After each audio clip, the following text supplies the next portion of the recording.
I want to thank many thanks to the organizers, to Tamar, to Anton, Jan, for pushing through after this COVID, bringing us back after so many years of waiting. And of course, as a disclaimer, I want to ask you forgiveness for a little bit forgiveness for I will sin. Because, you know, kind of in the tradition we all grew up on, we believe that something which is right should be straight, right? And what is wrong is crooked. And the more I study chromatin, and I study chromatin chromatin high order structure for quite a few years, the more I study, I believe that the more crooked it becomes. But I think that Mother Nature came around with ways to beat this crooked organization of chromatin by certain ways, which we should incorporate in our modeling and understanding how chromatin folds. And most of this dogma about chromatin, which should be straight and regular, comes from my colleagues, structural biologists, which in order to solve high resolution structure need to create something regular and similar. Would it be crystal structures? This is based, Tim Richmond structure based on tetranucleosome crystal structure that requires million of very similar molecules forming a crystal. That's based on clone 6-1 that positions nucleosome precisely with certain distance link, nucleosome distance and linker. Or it could be like more modern structure scientists study is a single particle resolution cryo-electron microscopy, in which you also need to take clone 6-1, make regular structure. It will be probably not million molecules, but 100,000 molecules to recreate the structure with high resolution. One example was presented here by Lars half an hour ago, and it was one of the very, kind of interesting results coming out from this structural biology. But if we compare these regular structures with what we see in the cell, and of course, kind of many examples like Maria has just presented and Kirsten presented come from super resolution imaging. They just don't fit into these structures. As an example of this, I brought here a high resolution in situ cryo-EM tomography made by O'Shea groups, which is not like, it's fixed and stained. It's not quite native, but still it's high resolution, which shows you some elements of structures, which they call hubs, stacks, loops, but nothing regular that would be in which this structure could be superimposed. And to go to study better into organization of native chromatin without clone 6-1, we decided to use a cryo-electron tomography, which I happened to start many years ago, but then didn't use for quite a while until our college bought a 300 kV Titan cryos, and COVID came out. I was isolated, so I spent this isolation just in the electron microscopy room, staring at electron microscopy pictures and looking for best resolution. So we use cryo-electron tomography, which analyzes single particles of chromatin. For most of what I will show you, it will be in vitro studies, chromatin embedded in vitrified ice, in which we collect tilted series images, each series of images, each tilted by 5 degrees versus each other, and then use tomography to reconstruct a 3-dimensional organization of chromatin embedded in vitrified ice. And because this ice is made in such a way that it contains no crystal, the chromatin picture in 3D is very nicely seen there, like if you would imagine a bug embedded in amber, comparing with other electron microscopy techniques that just swat a bug on some grid and observe what's remaining. So we see real 3 dimensions, and resolution actually allows us to close the gap between crystal structures. Our best resolution will be around 1 nanometer, and close the gap between crystal structures and super resolution imaging. That's kind of probably the best resolution is about 20 nanometers. Probably I'm correct, right? Or you do better now. Anyways, with this technique, we can analyze embedded chromatin, and that will be the image after tomography that we observe for chromatin in 3 main states. that Chris Woodcock postulated a few years ago, 20 years ago, starting with primary structure, which is nucleosome array, containing its kind of in 3 dimensions, containing its angles and distances between nucleosomes. When we fold this array with about physiological magnesium ion concentration, about 0.5 to 0.75 millimoles, it forms what we call secondary structure, in which nucleosomes come together and form actually, as you see, abundant stacking, which is seen here. They are not completely stacked, but the stacking is very prominent. The stacking, like Lars was showing in columnar nucleosomes, but they happen even if the nucleosomes are separated by linkers. And when we increase magnesium concentration to about 2 millimoles, this is typical for mitotic cells when everything condenses, we look for nucleosome condensates, which are called the tertiary structure. And it was very interesting for us because of recent debate in chromatin field whether the nucleosome condensates are liquid or solid. Are they hydrogels or liquid droplets? So we believe that they're close to liquid droplets because this is a big structure like a ball, about 0.5 micron, which in vitrified ice just becomes a pancake. Just the fact that the structure takes the substance takes the shape of the vessel suggests that it's kind of pretty much liquid, though kind of it shows the same stacking as we observed in the secondary structure. All right, now what we do to see nucleosomes better, the tomogram comes out noisy. In order to better see in three-dimensional space, actually our close collaborators in the same department, Matt Swulius and PhD student Carson Purnell, developed a software called cryo-tomography. It's actually published in bioRxiv, and we have also its kind of scripts are in Zenodo, so you are welcome to use. Which incorporates already solved structures from PDB, crystal structures, to denoise actual tomogram, post-tomographic denoising, which actually comes out with pretty clean nucleosomes, in which we can see the nucleosomes linkers pretty well. And there's an example of several nucleosome particles that we resolved. We can see these nucleosomes separated by linkers. We can incorporate nucleosome particles right there to highlight individual nucleosomes. And what was really surprising by us, because we knew that the linkers were different, but we didn't expect that the linker lengths will be that different, so that we will see that kind of, and that we will see short linkers and long linkers together in the same particle, right? So because we incorporated here individual nucleosomes, we could trace individual linkers. So we put these structures into software package called Chimera, which allows very easy to superimpose structure from PDB into images that we incorporate there, and could trace the linkers between the nucleosomes, and also because we can see where the nucleosome is unfolded. So we can tell the actual linker size by subtracting 145 base pairs of nucleosome core from the linker. So we don't just look for naked DNA, we looked for naked DNA minus nucleosome core for better, kind of stereological assessment of the linker length. And we compared it to what we found in the same cell by micrococcal nuclease.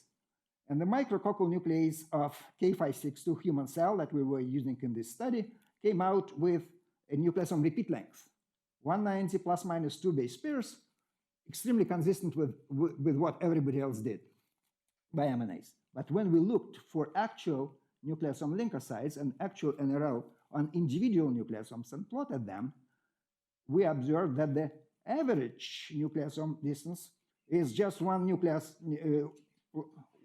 nucleotide different from what we got from MNAs. But the standard deviations here are much, much larger. We are not now have plus minus 2, we have plus minus 20 base pairs deviation.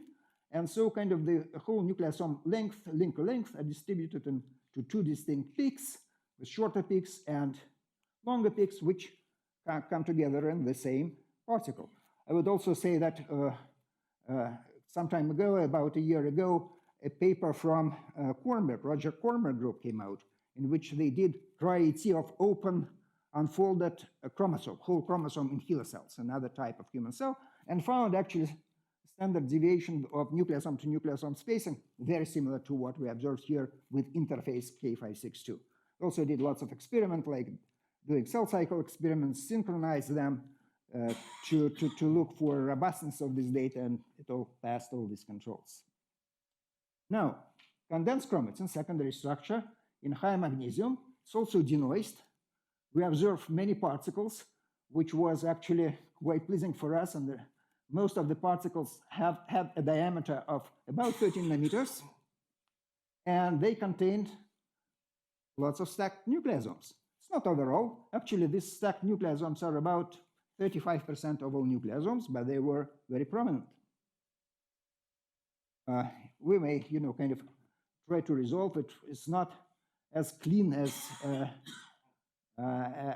open nucleosome, but I didn't see anything better than that. And what actually came out from this analysis of condensed chromatin is that we were also looked for nucleosome planes.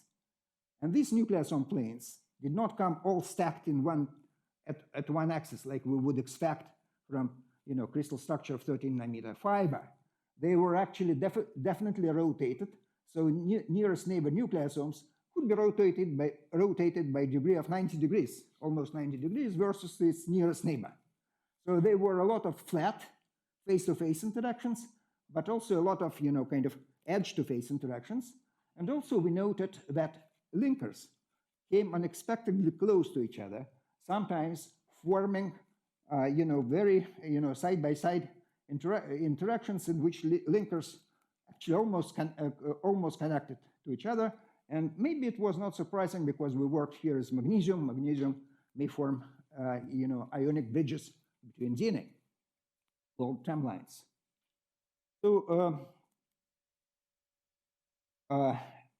nevertheless, a big question for us was continuity. And we couldn't always trace nucleosome continuity after deep denoising, after this kind of artificial intelligence-based denoising.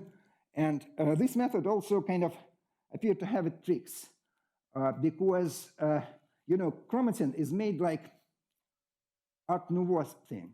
It has many curved linkers. Our deep denoising, which works excellent in open chromatin, with condensed chromatin tends to be Art Deco. It prefers straight lines side by side and breaks these curves into angles.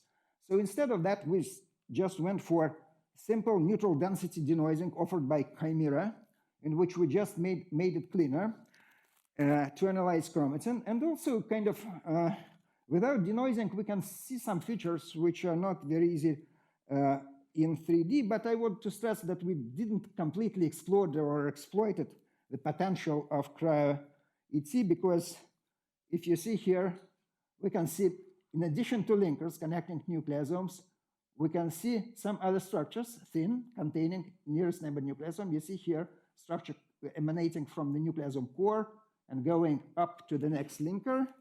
And some, bigger structures which resemble me by size RNA polymerase or chromatin remodeling factor, which we still have to identify, but they're prominent and sometimes protruding, emanating from the nucleosome, sometimes reaching the other nucleosome.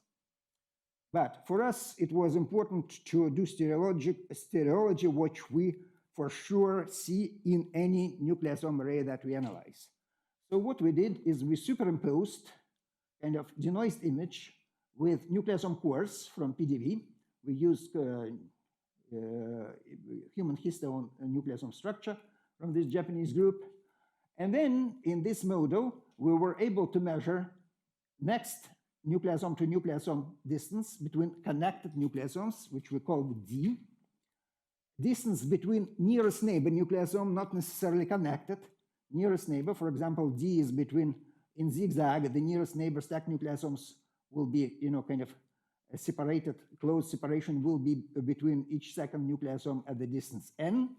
We also were able to superimpose the nucleosomes with planes, centroids, and kind of looked for axis-to-axis angle alpha between nucleosomes. It's simplification. It's not like exact angle between linkers, but close, very, very nicely correlated.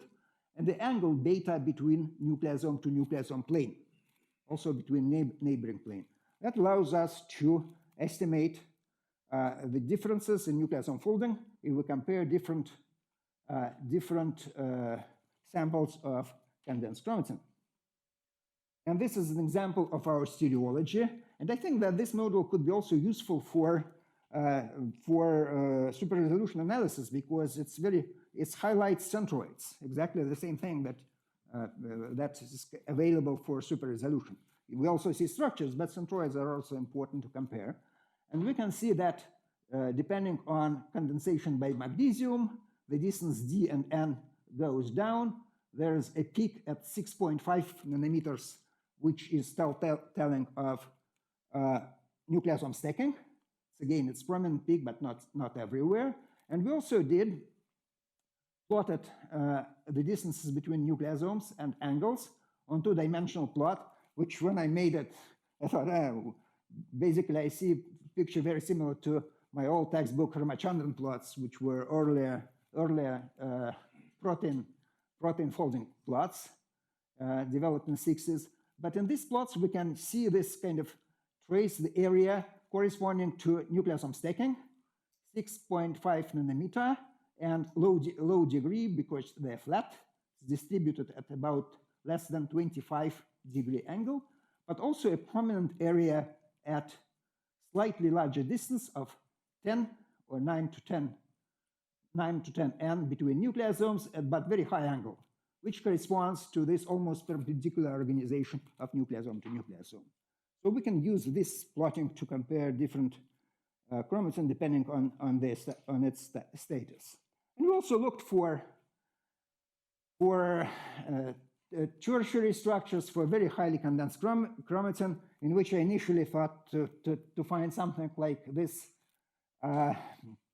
this aperiodic crystal proposed by Schrödinger, but I think that there's kind of definitely structure on the edges and the outer side of these associates. In the middle, they look to me to be melted. I cannot say for sure because maybe it's insufficient, too much diffraction of cryo-EM, but it looks to me like they're structured at the edge, melted in the middle. But what we can see here, which was kind of when we analyze this tertiary structure, several interesting things. First, many nucleosomes in this structure form stacking in anti-parallel way. That means the axes of two nucleosomes interacting are oppositely oriented. We see them here and here. They're indicated by these red arrows. And I think that this is one way in which far away nucleosome clutches or particles find each other in order to make the tertiary structure. The other interesting thing is how the very long linkers fold, because we saw that nucleosome arrays has some very long linkers, which I thought initially would stick out. And I was surprised to find out that the long linkers just fold like rails on tracks. They just fold like here and here, perpendicular structures coming very close to the major groove formed by cross-linkers where there is stacking and cross-linkers. So that means that the DNA actually comes very close to another DNA and somehow falls in this structure, which is promoted by magnesium ion.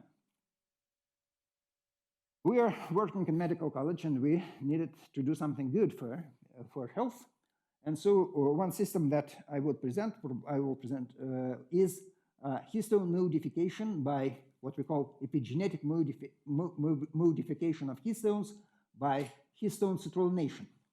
In this case, arginines in histone H3 and H4 are modified by protein deaminase called PAD4, which puts, instead of positive arginines, convert them to citrulline, which is neutral, and so the whole system is less positively charged. This reaction is crucial for what's called formation of nets, neutrophil extracellular traps formed by white blood cells called neutrophils, which in response to bacterial infection unfold their DNA completely. DNA comes out, captures bacteria, which was essential for wound healing in our ancestors and evolved. But now this very same reaction, which is kind of maybe wounds can be treated by antibiotics, but this citrullation has a kind of dark side of it because spontaneous activation of nets causes deep vein thrombosis. That's about 1 million deaths per year. Also kind of included in different inflammations. Citrullation also is involved in regulation of p53 gene, but the dark sides, thrombosis, cancer metastasis, and even COVID-19 infection due to pad formation makes it a very important thing for medical research. So years ago, when Yangmin Wang discovered histone citrullation in David Ellis' lab, I collaborated with them looking for high order structure. And we found out that this histone citrullation completely unfolds chromatin from compact secondary structure to open beads on a string, 100% decompaction. Later on, we collaborate with other people. We figured out that it's not the full story.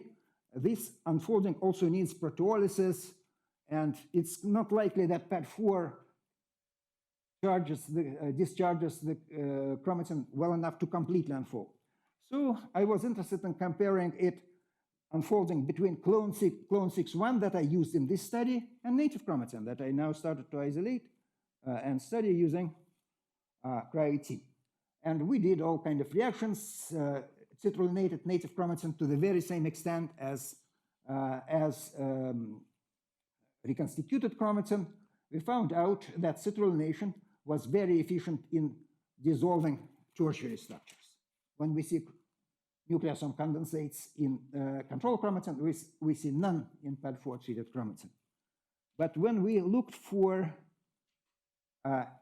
secondary structure, which we studied before using sedimentation, we observed that by Cryo-ET that regular reconstituted nucleosomes made of clone 6.1 with regular linkers unfold as completely as we predicted, 100% unfolding into open chains. But when we use native nucleosomes, the unfolding was by far not as efficient. It unfolded, it lost stacking, lots of stacking was lost. You see here comparison chromatin with and without stacking. But instead of complete unfolding, the structure, the particle structure, its compactness, its globalness was just still maintained.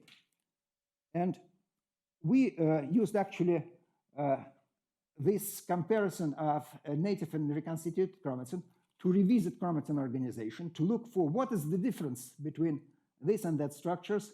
And we found out that the main difference was that this reconstituted chromatin formed progressive zigzags. Zigzags start here on the bottom and on the top, while here, most of the DNA path in the nucleosome particles was actually crooked, took the crooked path. And so we thought that the main difference between the reconstituted and straight zigzag, which we called the progressive zigzag, and native chromatin with regressive zigzag, was in that nucleosomes with different linkers tended to form multiple foldbacks, which just completely make U-turn in the nucleosome array path, returning it back, and then maybe probably wingling and crooked even more. And of course, that was different with many models that use regular chromatin, but one model that I liked and which I probably didn't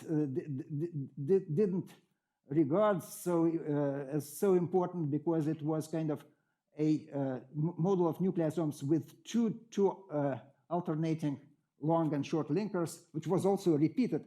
But it was important, I think, Tamara, that this structure made very, very prominent foldbacks and loops, U-turns, which I think somewhere between here and there we probably may find the gold formula for chromatin being fold on itself and resembling natural organization. One more important medical application is differentiation and development. In this case, we are studying development of mouse retina, which goes, it's postnatal day 1, when the retina rod cells, rod photoreceptors, which are important for night vision, look like most of other cells in our body with heterochromatin and euchromatin. But when they develop at about postnatal day 56, the chromatin completely condenses and heterochromatin relocates from the edge of the nucleus right to the middle, where it forms a big condensed blob of very condensed chromatin. For us, it was important because my collaborators, ophthalmologists who work on retina, also use epigenetic mechanisms in case of retina degeneration. So kind of mature retinas with certain mutations in mature retina lead to blindness. It turns out that if the mice are treated with, just living mice, are treated with histone demethylase inhibitors or histone deacetylase inhibitors, these inhibitors block complete maturation. The nucleus is not, the chromatin and the nucleus is not quite condensed, and the mice start to see retina just forms back, almost normal retina, and restores 50% of the vision of the mice. Probably it's not perfect because it's known that chromatin here in the middle works as a lens. Actually, light directly passes through the nucleus, but still it's kind of better 50% of vision than nothing. So when we compared using Cryo-ET to compare chromatin from adult and immature retina, actually we observed a pretty much deep difference at nucleosomal level. We expected to find difference in condensed chromatin, but we observed it at the primary structure. And here is an example of chromatin, long chromatin from immature retina with pretty much crooked, curved organization, and adult retina, in this case, showing a pretty long and well-formed zigzag.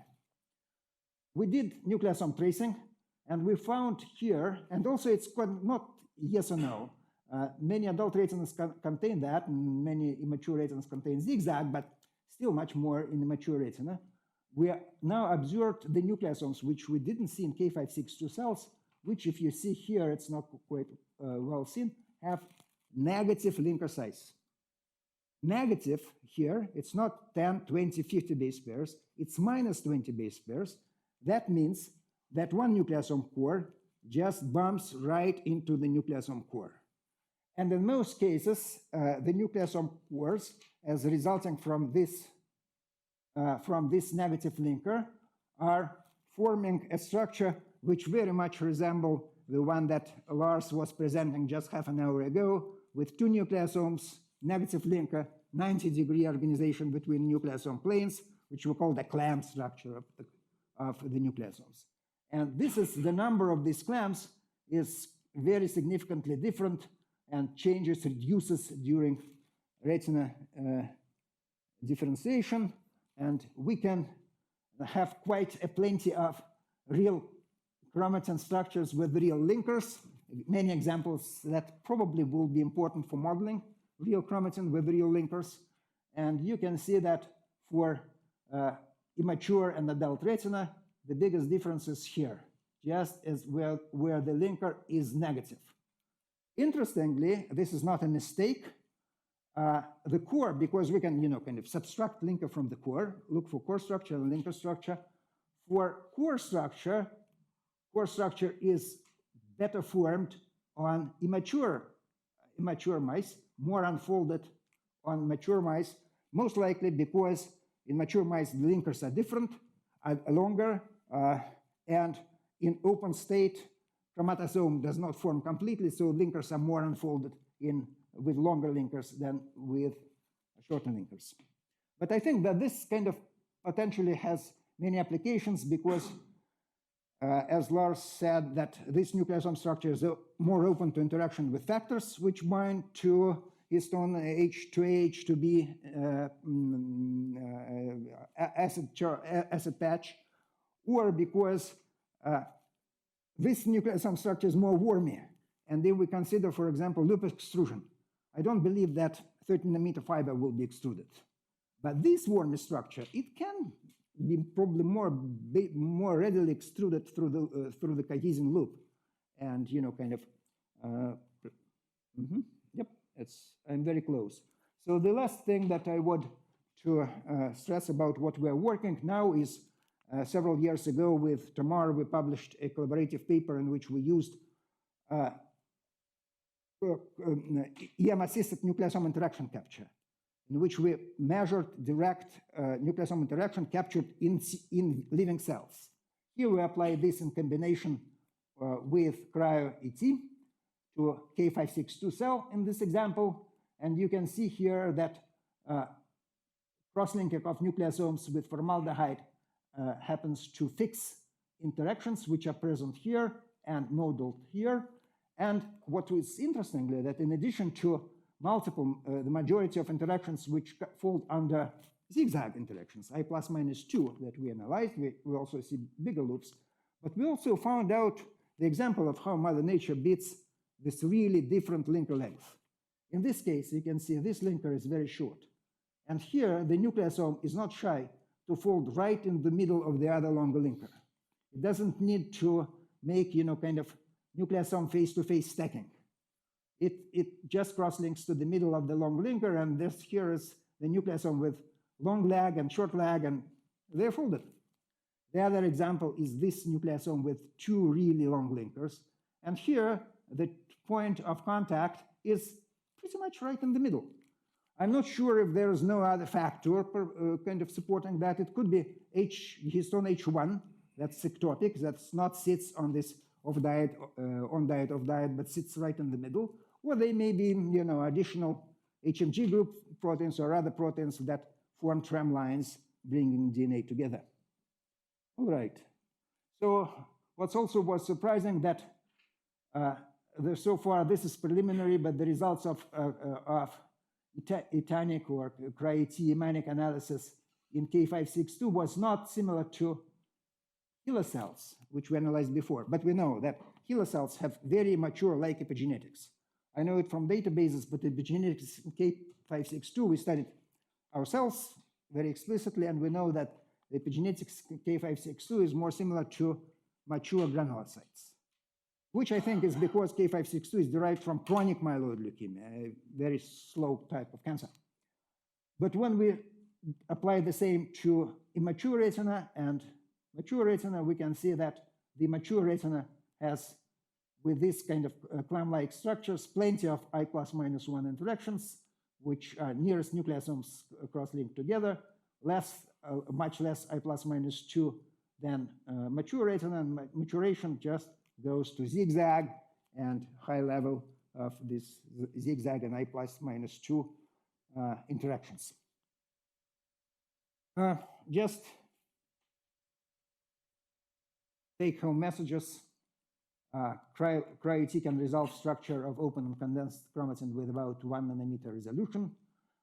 Crystallographic structures can be used to train artificial intelligence-based deep learning denoising of irregular native chromatin, and also crystallography is very helpful for stereological analysis of tomograms.